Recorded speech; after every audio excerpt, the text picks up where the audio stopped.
la société sur nos aînés. Je vous remercie. Merci. La parole est à Monsieur Isaac Sibille. Merci, Monsieur le Président. Madame la Ministre, le futur projet de loi sur le grand âge et la perte d'autonomie doit proposer un virage domiciliaire ambitieux. Pour une meilleure prise en charge de la dépendance, nous devons passer à une politique intégrée qui mette enfin un terme entre la segmentation entre domicile et établissement. Cela suppose de repenser l'organisation au niveau du terrain.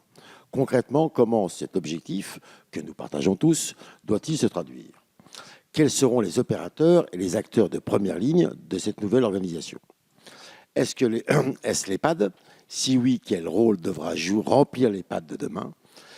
Doit-il être le pivot de la nouvelle organisation et prendre en charge ainsi la coordination des acteurs du domicile ? Doit-il être identifié comme l'interlocuteur privilégié par les familles, le guichet unique ? Doit-il être l'acteur de première ligne, la porte d'entrée aux différents services présents sur un bassin de vie, la pierre angulaire de cette nouvelle organisation ? Cette organisation doit-elle se compléter par la mise en place d'une plateforme informatique ?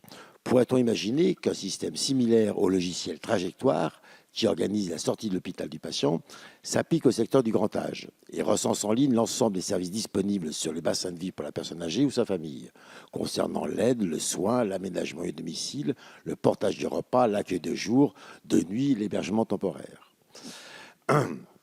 Madame la Ministre, quelle place souhaitons-nous donner donc aux EHPAD dans la nouvelle organisation de terrain pour la prise en charge du grand âge que la future loi proposera ?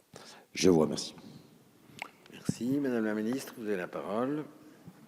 Merci, Monsieur le Président. Monsieur le député Cyril Isaac Sibille, vous posez une très bonne question qui est celle du modèle. Force est de constater que sur les territoires, les solutions sont diversifiées et elles se diversifient de plus en plus.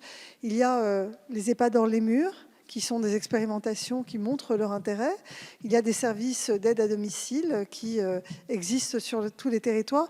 Et je ne pense pas qu'il y ait de modèle unique. Et je ne pense pas que la loi va normer de façon unique la gouvernance. Il est probable que d'un territoire à l'autre, en fonction de l'offre de soins existante, on puisse promouvoir différents modèles d'accompagnement et tous les intermédiaires dont j'ai parlé qui sont très réclamés par les personnes âgées, notamment tout ce que j'appelle l'hébergement intermédiaire, la colocation intergénérationnelle,